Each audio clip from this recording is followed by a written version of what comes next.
வணக்கம் நண்பர்களே. இந்த கோயில் பார்த்தீங்கன்னா, சென்னையில இருக்கிற திருவேற்காடு கருமாரியம்மன் பக்கத்தில இருக்கிற பேக் சைட்ல இருக்கிற கோயில். அந்த காலத்து கோயில் தான். இது வந்து வேதபுரீஸ்வரர் ஆலயம்.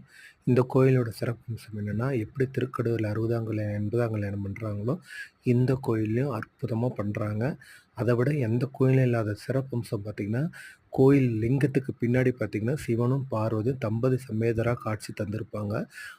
அழகா அற்புதமா இருக்குங்க. நீங்க வந்து பார்த்தீங்கனாலே தெரியும்.